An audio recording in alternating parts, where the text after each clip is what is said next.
This podcast is sponsored by the Fireman Moving Company. The Fireman Moving Company is the official moving company of WKU Athletics. Not only can they be trusted to move all the coaches in and out of Western, but they can move you anywhere nationwide. The Fireman Moving Company is owned and operated by firemen and is founded by WKU alumni.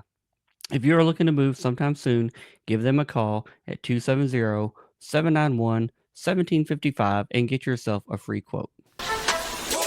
Welcome to Topper Talk, your number one Western Kentucky athletics podcast. I'm your host, Stephen Moffitt, and I'm joined by co-host Tyler Bailey.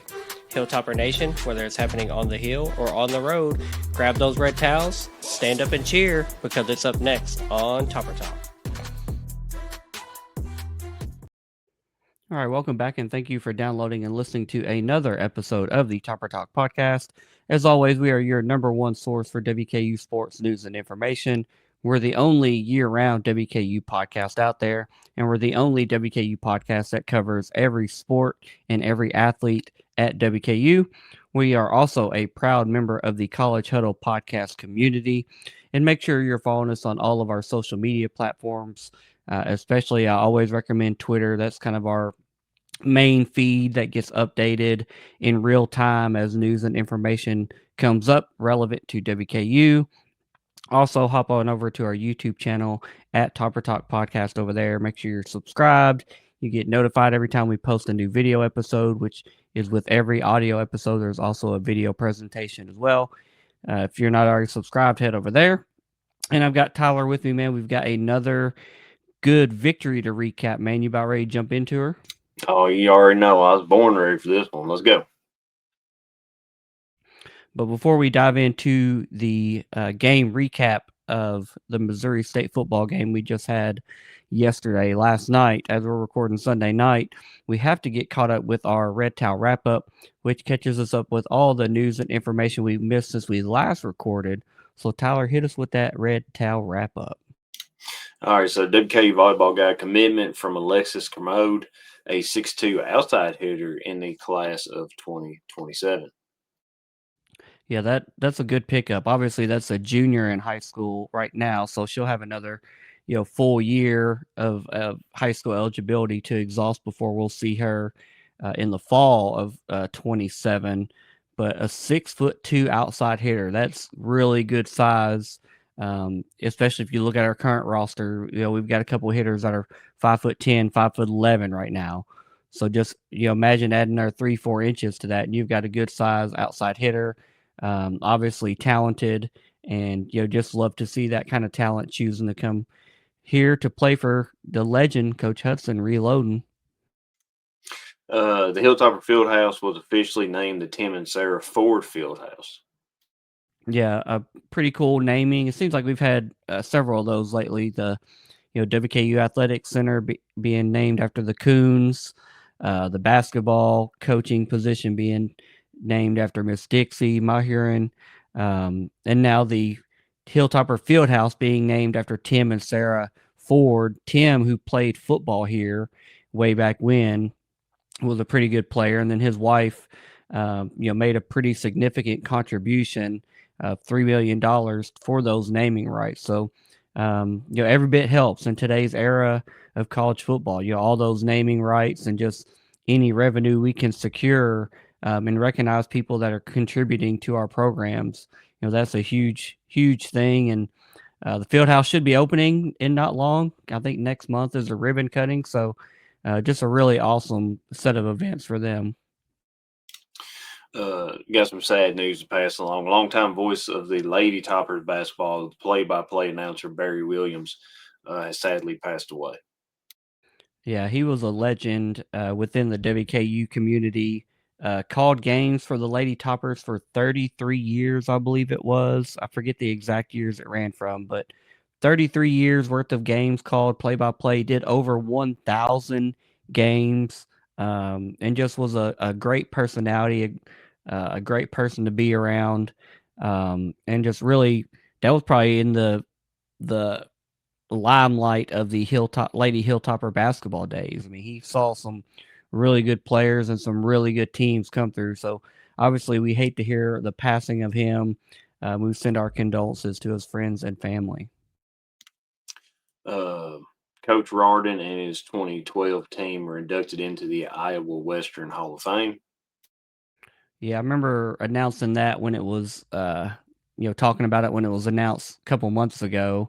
And he'd be recognized. He got recognized Friday night, and then again yesterday at halftime of their football game. So well deserved. Obviously, Coach Rardon was at Iowa Western before he came here to Western Kentucky a few years ago, and man, he won a whole lot of ball games there at that JUCO level.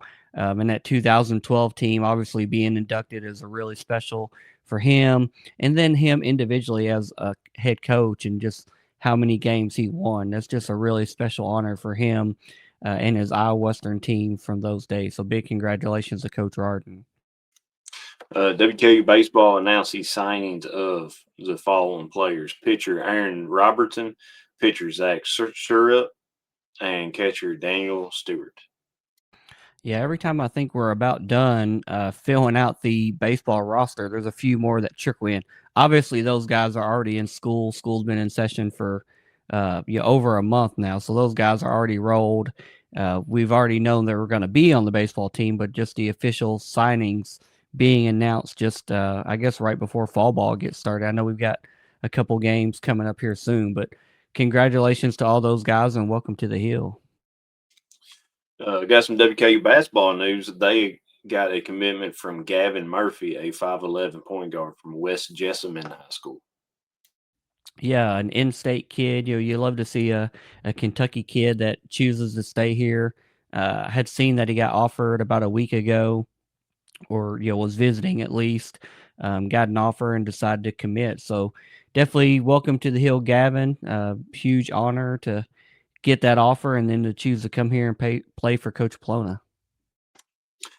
Back to WKU volleyball. They beat Jack State 3-0 on Friday night and Saturday afternoon. Yeah, the sweeps just keep on happening with volleyball, man. Even though we're down Kara Knox, that was wins number 93 and 94 in a row in Conference USA regular play, dating back to 2018.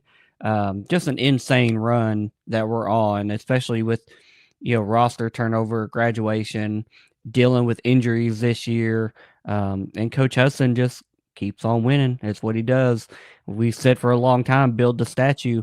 They're building it. It's going to be unveiled this year, man, and obviously well deserved in two really good victories. And WKU soccer, can't forget about them. They played the poor Blue Raiders of MTSU, and they tied them 1-1. Yeah, the 25th ever meeting of those two soccer teams playing. I forget what the all-time series lead was. I want to say it was like 13, 8, and 7 or something like that. There have been a lot of ties. But either way, we lead the all-time series. This one ended in a tie. At least it's not a loss. Ending in a tie is better than a loss. Obviously, a win would have been better than a draw, but didn't lose to MTSU, and that's what counts.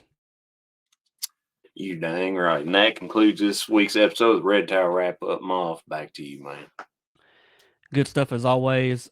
Before we jump into this Missouri State recap, I do want to jump in and talk about the recent health journey and just struggles that I've been going through the last several months. I know I posted it on Facebook and Twitter and Instagram just a couple of days ago, but I was diagnosed with stage 3 bladder cancer back in April, late April, early May. Kind of just been through a lot of doctor's appointments and consultations and surgeries, and been going through chemo since June. I think several listeners here have noticed that there's been episodes where I've looked tired or run down, or sometimes my voice has been hoarse, where the treatments are affecting me, or even just my stamina and fatigue. Like I couldn't talk for a long period of time without getting out of breath. And all that was just side effects of the chemotherapy. Didn't announce it publicly until we got on the backside of things. We're on the backside as far as I'm done with chemotherapy. We had a scan last week. The scan showed that no more treatments were needed as far as chemotherapy goes. So now we're looking at, surgery to remove the cancer. And one thing I want to say is, several people listening and following the account obviously they knew about it. They've prayed for me. They've talked to me, reached out, checked in on how I'm doing. Appreciate all of you. This podcast has really been a source of just trying to maintain a routine and just a normalcy about my life on a daily and a weekly basis.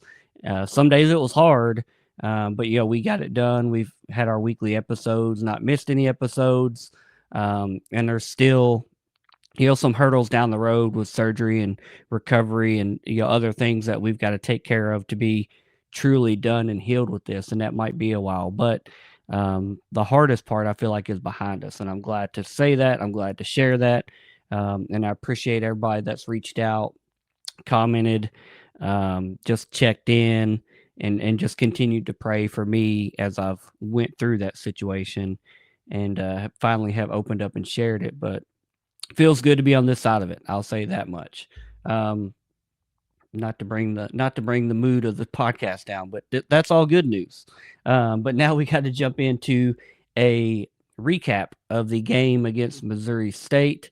WKU went on the road. We went to Springfield, Missouri, to face Missouri State in their first ever Conference USA matchup, the first ever for Missouri State. Period. They hadn't played a conference game yet. And it is our first time playing them as Conference USA opponents as well. We had played them way back in the Gateway. The game was played in front of an announced crowd of 10,068 people. Not a great turnout. I was hoping and praying that it would be closer to that 17,000 person capacity that they have there, but for whatever reason, 10,000 was the announced number. It was a blackout game for the home team, so they were in all black. And man, it was a game that, kind of familiar. It was a slow start for WKU. WKU was able to gain some separation kind of in the middle of the game, into the second, going into the third. And eventually we held on for a 27-22 victory. The win moves WKU to 4-1 overall in the season, and more importantly, we are now 2-0 in Conference USA play. And our next game is a road game against the other Conference USA newbie at Delaware, the Blue Hens. We play them on this coming Friday. The biggest storyline of this game was, all the WKU and Missouri State ties coming into the game. And that storyline really only got stronger when Missouri State quarterback Jacob Clark was knocked out of the game late in the second quarter. And his replacement was a true freshman by the name of Deuce Bailey. He is a Bowling Green High School alum. Obviously, I think a lot of people around here are familiar with him. Some wanted him recruited to come here, but he didn't.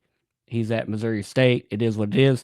But he came into the game and tried to lead Missouri State on a comeback. Showed a lot of athletic potential. And this game was it was a lower scoring affair for most of especially first half. It was 10-9 at halftime. In the third quarter, WKU was able to reel off a couple touchdowns. And we said leading up to this game, previewing it, that a low scoring game was going to favor Missouri State and their general pace of play and their offensive output that we expected. Scoring 30 points in this game would have really made me feel a lot better about the final score and the final 5-ish minutes of the game. But we fell just short of that, and luckily had to rely on our defense, which was really bend, don't break most of the night, to help us secure the victory. So, Tyler, heck of a game, maybe a little bit closer and tighter than we would have wanted. But what were your thoughts on the game and how it played out? Well, yeah, you're right. I was hoping that it'd be a much whenever the first few drives, would end in points for us, and I think it was like 9 minutes and some seconds into the first quarter before we ever got across the 50-yard line. So, I mean, you're right. The slower pace of play definitely helped Missouri State. And I was just looking back. I remember the last 4 games have been the final score had been less than 10 points. So does it come as a surprise? Not really. But, I mean, this game was hard fought. You're right. The defense had to stand firm. Way too many penalties though. I think we had like 96 yards in penalties, which is very uncharacteristic for us. I feel like, but I feel like some of them were just bullcrap calls.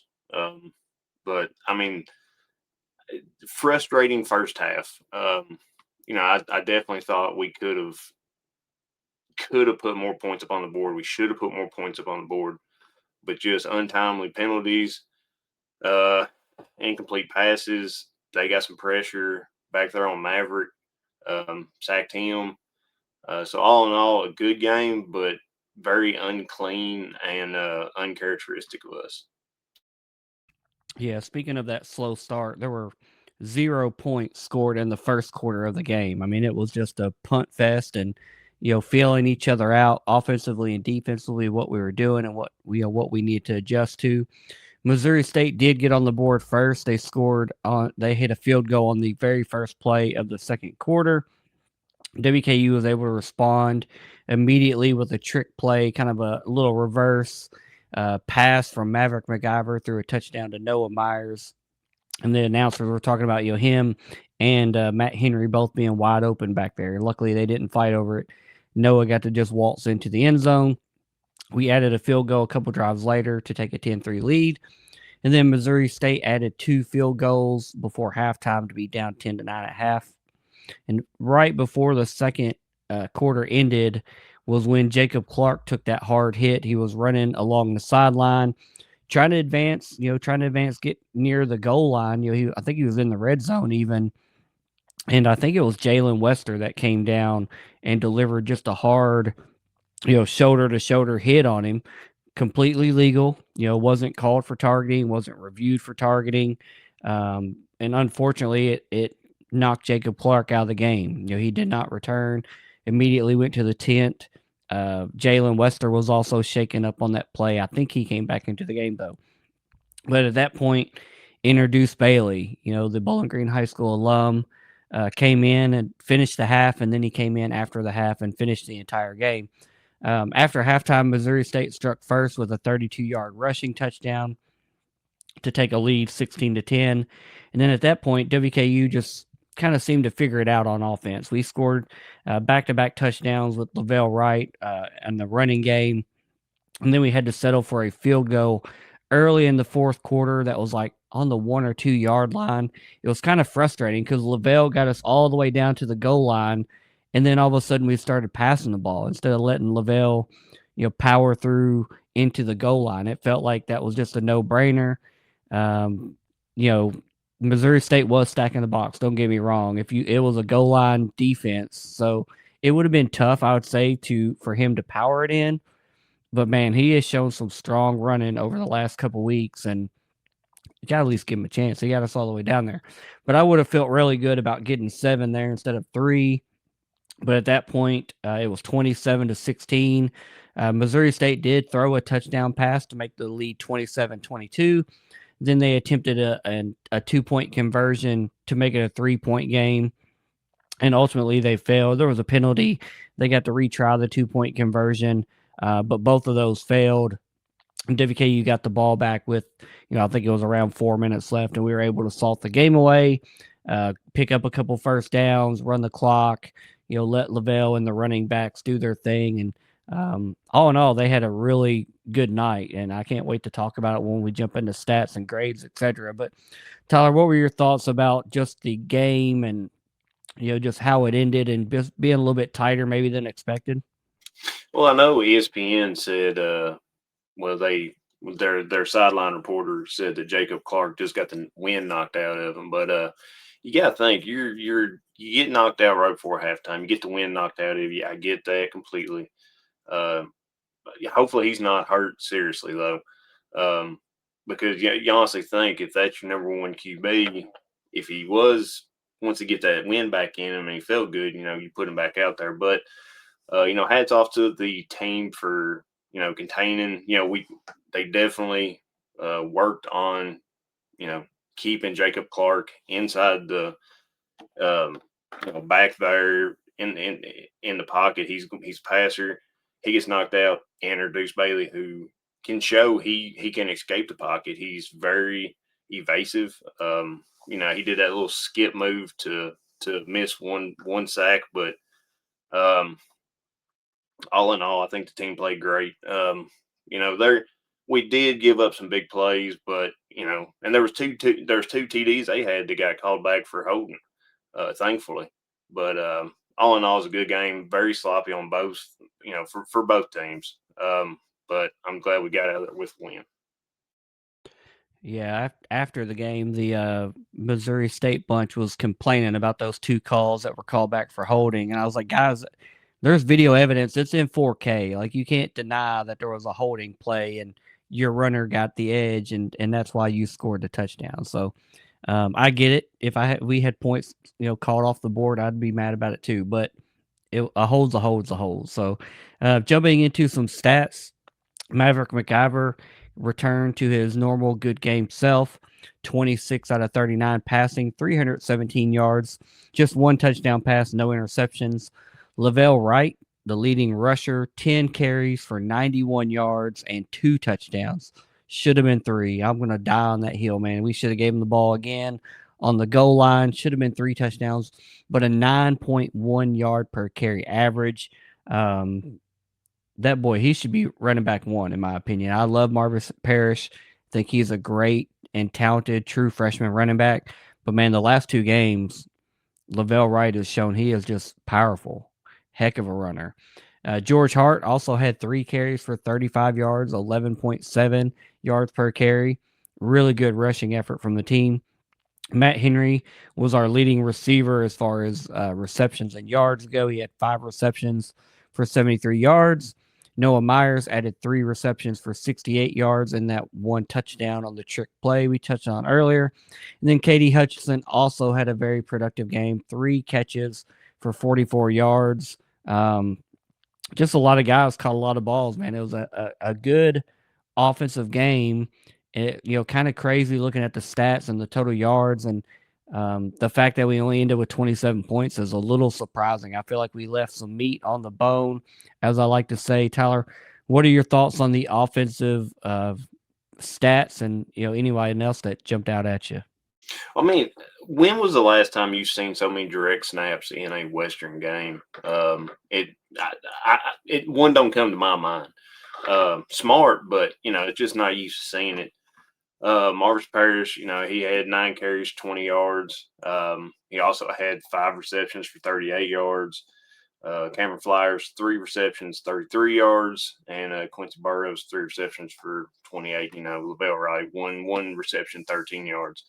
I think the offense played good. Yes, we did leave points off the board. You figured once we get like 317 yards passing, 159 yards rushing, we'd have more than 27 points. But, for some reason, we just couldn't find that end zone like we should or like we probably would have wanted to. But I think the offensive played great in this game, man. Yes, there was some incompletions. There was some penalties like Noah Myers once he got that illegal block. I think it was an illegal block. He hit him in the side. Looked clean from where I was sitting, but that they ain't asking me my opinion. But I think the offense played great. There was some trick plays, like you said, that flea flicker that hit Noah Myers, and then just so many direct snaps. I'm sorry about going back to, but it just stuck out to me because there was a lot last night.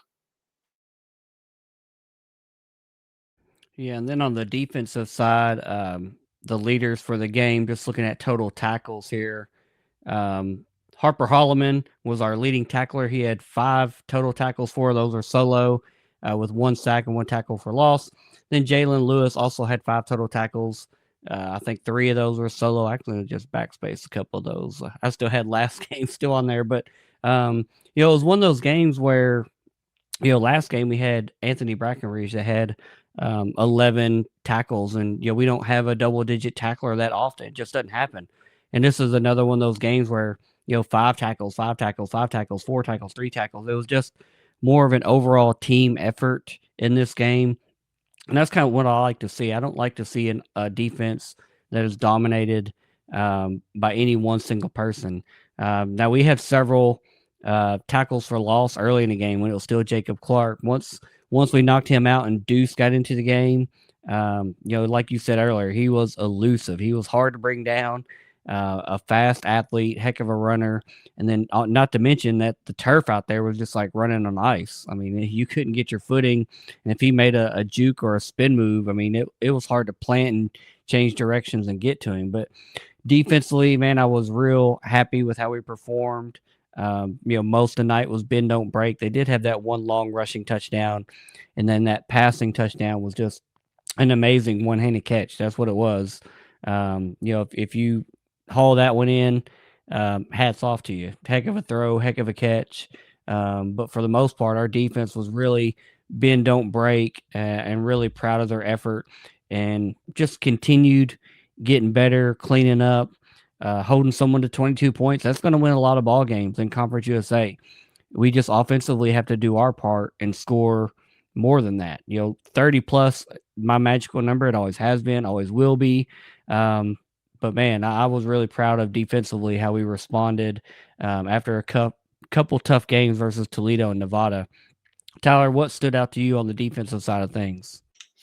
Well, you're right. Well, we did have a few. We had 6 total tackles for loss. And you're right. Most of them was whenever Clark was in there. But our defense was able to get back to Deuce. And there was one time, it was later in the game.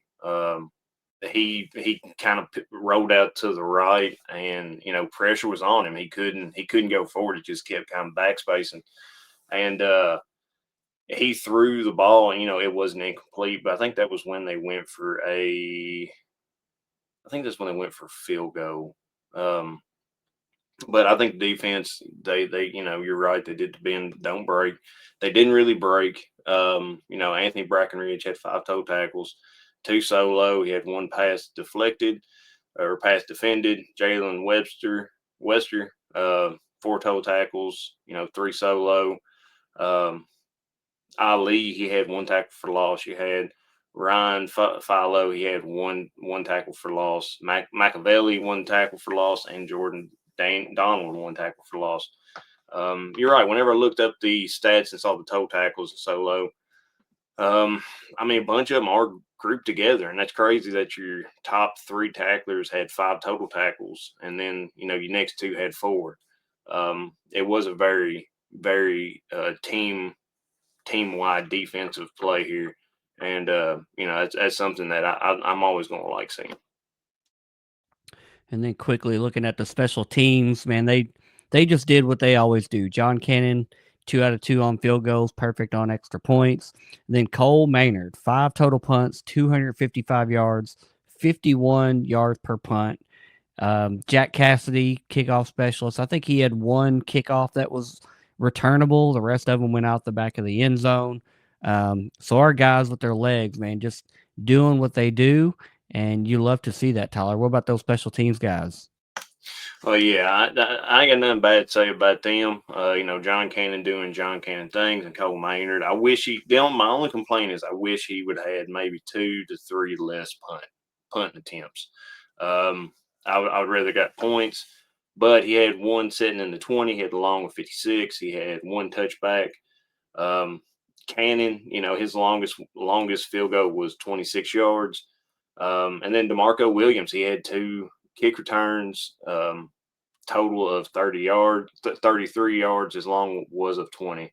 I'd really like to see him break loose one time and get farther down the field, or even just return it for a touchdown. But great special teams play.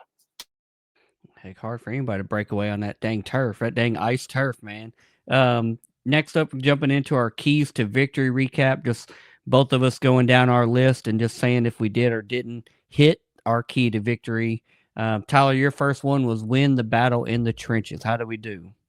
I feel like we did great on that one. We only gave up 2 sacks. I'm not sure about the quarterback hurries or anything, but I just feel like we did good in that one. Our running backs was able to get up the field. Yeah, and I feel like both of those sacks that we had were really Maverick holding the ball too long, man. One of them came from behind him and just took a long time to unfold, and he's got to feel that pressure and get rid of the ball, quite frankly. My first key to victory was start fast. I felt like we need to apply pressure, get points on the board early. And quite frankly, we didn't do that. No points in the first quarter for either team. And then we finally did get on the board. It was in almost the middle of the second quarter with a touchdown, then a field goal to be up 10-9 at half. So hasn't bit us yet, but we have started slow every single game. We did not start fast. Your second key to victory was take control early. How do we do? I feel like the defense took control early. Offense took a little bit to get warmed up, but when they did, it was fire. But kind of like you said, just a really slow start. And as the season progresses, we cannot keep doing that. We're going to have to start fast and get and score fast. Yeah, I'd agree. And then my second key to victory was get them off the field on third down. They were 2 out of 12 on third down conversion. So I would say we did that one.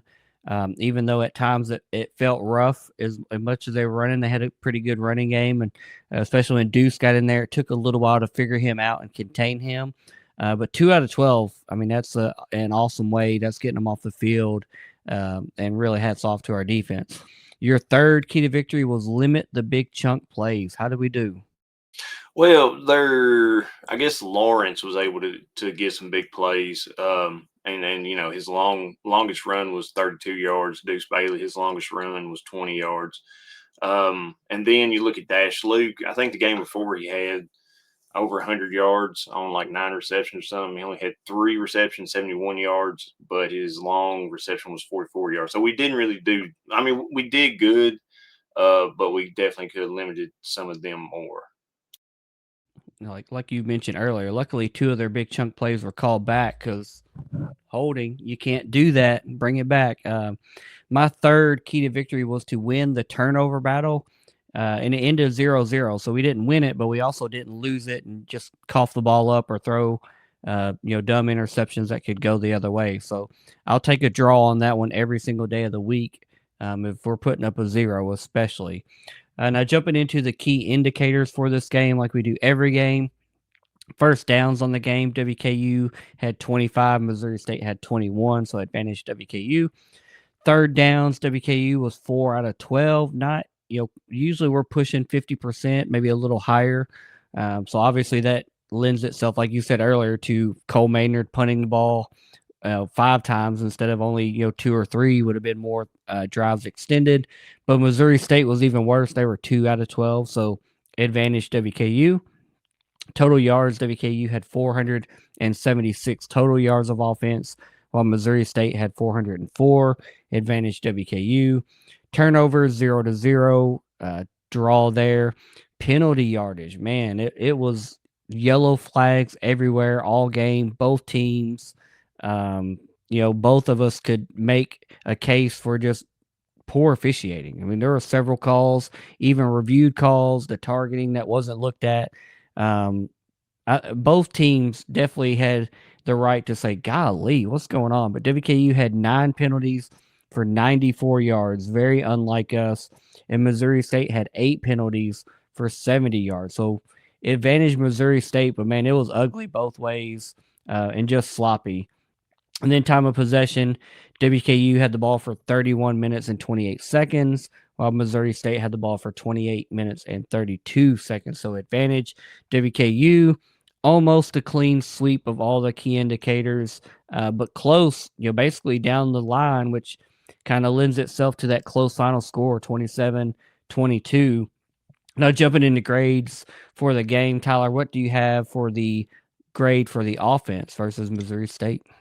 I mean, it was a win. We did put up 476 yards, but it did take us a long time to get there. And like I said, it was 9 minutes before we even got past the 50-yard line. I'm gonna have to give them a B in this one.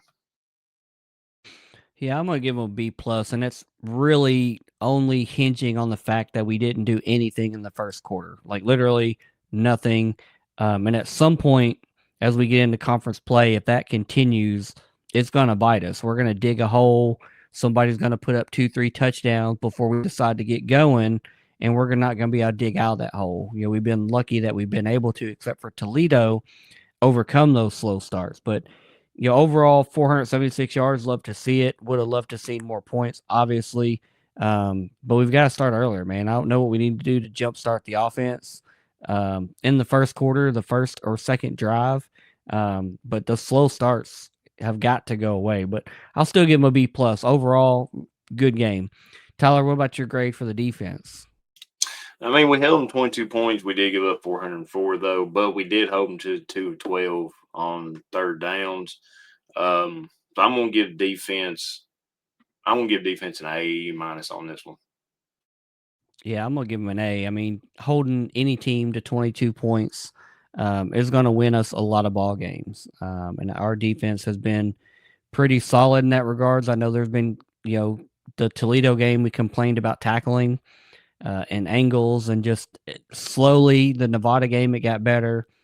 This game it got better against Missouri State. We've got another tough game coming up against Delaware that we'll preview in the next couple of days.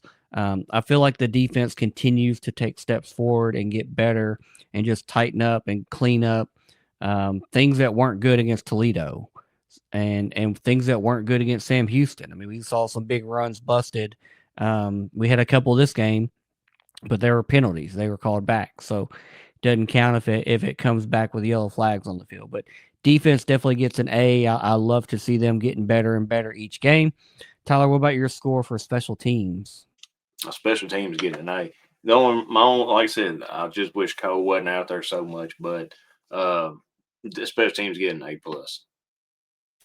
Yeah, everybody did their job. Everybody, did their job really well and as good as you can ask for. No glaring errors of any kind. So special teams definitely gets an A. Tyler, what about your grade for coaching? So the coaches, like I said earlier, they game plan for Jacob Clark. You get Deuce Bailey in there uh, for the second half of the game. It kind of the whole defensive scheme hasn't changed because you're used to a pocket passer, not a rusher. Um, was a slow start, but at the end of the day, they did pull off some trick plays, some direct snaps, and the coaches adjusted their game plan. So the coach is going to get an A for me. Yeah, my only complaints with coaching are again the slow start to the game, no points in the first quarter, and then B when we got down to the goal line in I think it was the third quarter, the 1 or 2 yard line. Lavelle Wright, ride the hot hand. He got us down there. Make them prove that they can stop him. Make them prove that they can get push on our offensive line. Because at that point we were cooking, and Lavelle should have been rewarded with a touchdown. Instead, we went with a couple passes that had a little bit too much heat on them. Mav throwing those fastballs like we've seen all season, and we had to settle for a field goal. That's my only coaching complaints this game. And if that's the only complaints, that's a pretty good game. So I'm going to give the coaches an A as well. What was your overall grade for this game versus Missouri State?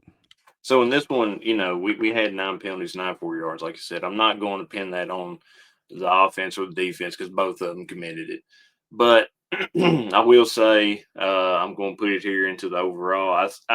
To me, it would be a minus if I wasn't putting that in there. But I think the penalties, because it was sloppy play, and it was just, yes, the refs may have made the wrong call, bad officiating, but it's going to move them down to a B plus or a B.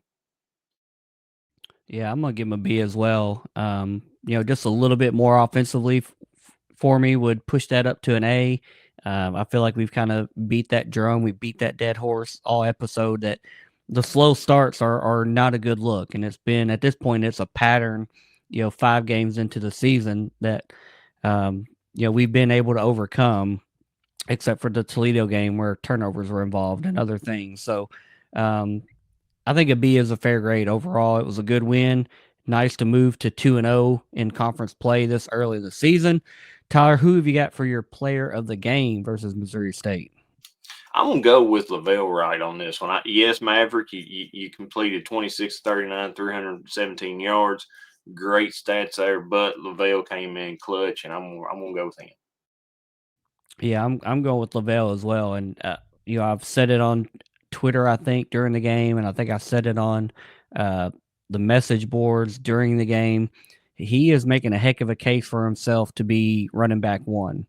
And, I mentioned earlier, I love Marvis Parrish. I think he's a talented true freshman running back. He brings a different dimension with catching the ball and being able to do something with it in open space. But I think it's hard to deny what Lavelle Wright has done versus Nevada and now versus Missouri State. Um, if there was a shakeup in the roles, I wouldn't be surprised. I also wouldn't be surprised if we just keep doing what we're doing and you let all three guys get touches, particular series, ride a hot hand, whatever it is.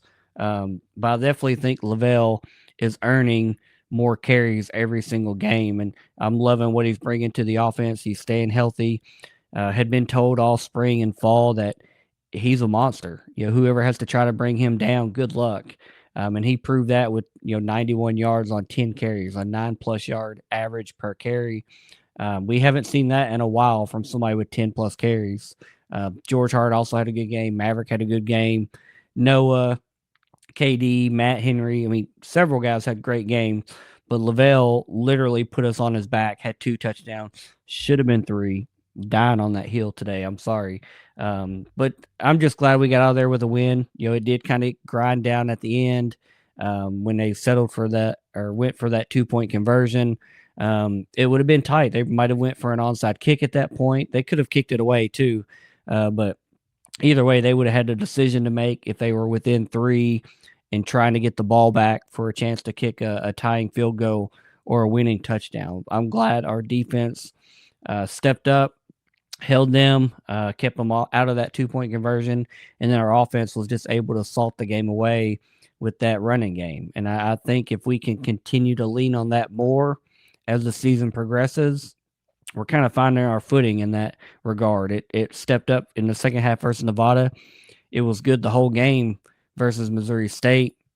I hope that continues into Delaware and on into the midweek games in October, because I think that can really open up our offense and what we're seeing as far as the passes over the middle, the passes to the boundaries, the trick plays, the play actions that we're running. The running game is only going to complement the passing game, and the passing game is going to complement the running game. We need both of them. And that's been something during the Helton era that we've not always had a strong running game. But we've got the backs this year. I think we've proven that. We've got several guys back there that can make plays. And I look forward to, quite frankly, what I think is going to be a heck of a game versus Delaware, even though they're, an FCS newbie call up. They've played just a decent schedule so far. They beat Delaware State, they beat UConn, they beat FIU. They're coming off a bye week, so they're having a long time to prepare for us. We got to come to their place. It's on a Friday night, so we're going to be a little off schedule with travel and preparation. But that doesn't mean we can't go win that game. And I'm really looking forward to it. I think it's going to be a battle.